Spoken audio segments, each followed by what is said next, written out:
as brothers and sisters who have lived alongside each other for years. We are also appealing to the residents to resist and reject those inciting them to acts of violence and lawlessness that brings no value to the actors and the victims. We are calling on the government to immediately bring the violence to an end and to provide round-the-clock security to the residents of this area. The people behind this violence and mayhem must be identified, arrested, and made to account for their actions. We are concerned over the negative impact of this violence on livelihoods and economic activities in the area. Consequently, we are asking the government to provide support to the families that have been affected by this violence. Such support should include footing the medical bills for those who have sought treatment and helping with burials of those who have lost their dear ones. Beyond Sondu, we are concerned over the increase in terrorist activities in parts of the coast, particularly Lamu, in northeastern.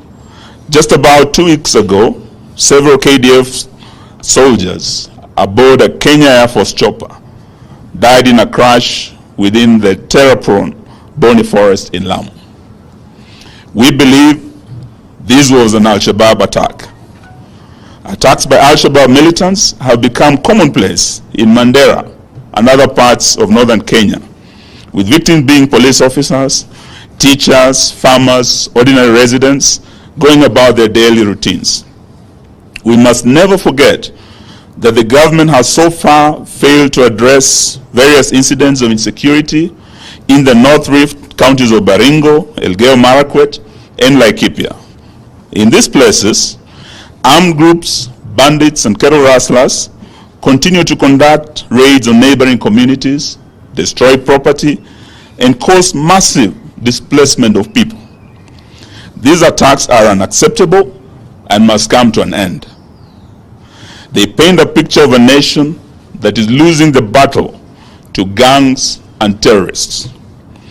We therefore find it strange, while the country is clearly grappling with internal security problems, the Ruto administration is taking 1,000 police officers to Haiti to fight a war that is not of our own, on a territory that is far away, over 12,000 kilometers from Kenya.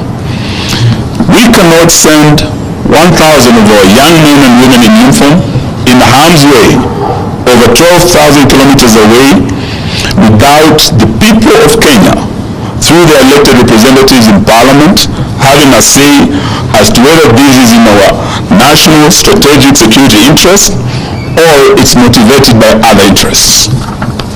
In this regard, we call upon Parliament to immediately summon the CS of Interior, now that his defense counterpart appeared before the Senate yesterday, and he actually ducked this question. He passed the buck to his Interior counterpart.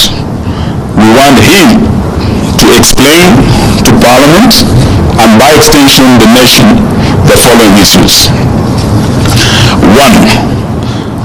Why are we sending officers to Haiti to protect Haitians while the security situation at home is deteriorating and they are unable to protect lives and property of Kenyans in Sondu, in the North Rift, in Northeastern, by the Police Reform Task Force?